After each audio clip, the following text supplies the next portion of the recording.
Succulents have specific watering needs to their water storing abilities.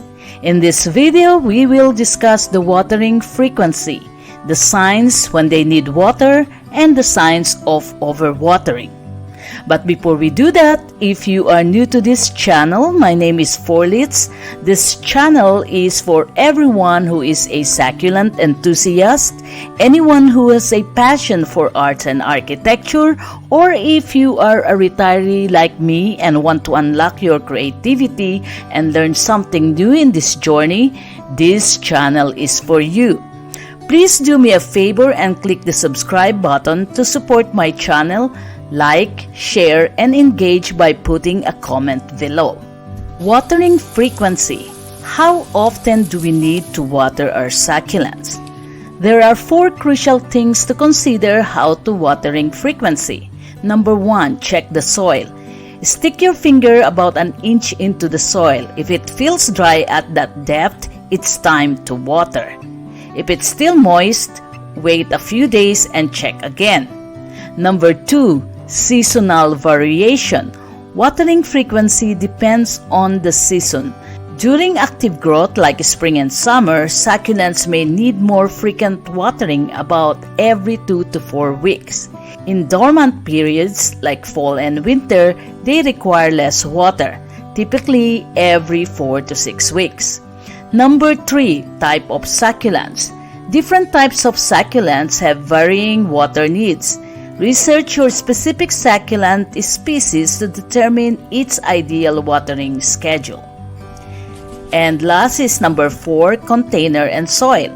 Well-draining soil and a pot with drainage hole are crucial. Excess water should be able to escape easily to prevent overwatering. Now, how do we know that we need to water our succulents? Here are 5 signs that they need water. Number 1, wrinkled leaves. When leaves appear wrinkled or deflated, it's a sign that the succulent needs water.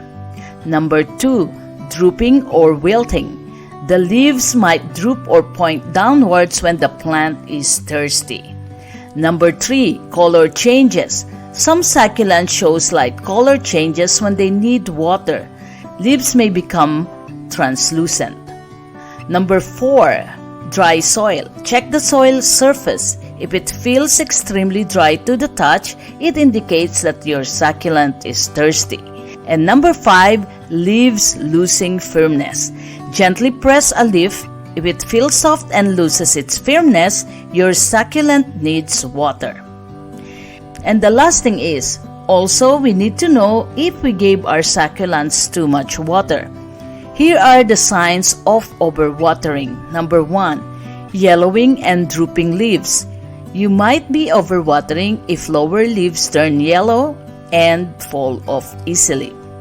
Number 2, mushy or rotting appearance. Excess moisture can lead to root rot, which causes the plant to appear mushy or rotted at the base. Number 3, fungus or mold growth. Overwatering creates a damp environment that encourages fungal growth. And number 4, soggy soil. Soil that remains wet for too long can suffocate the roots and cause overwatering issues. Remember, it is better to underwater succulents than to overwater them. They have adapted to survive in arid conditions and can thrive with less water. Monitoring your plants closely and adjusting your watering routine based on their specific needs will help keep your succulents healthy and vibrant.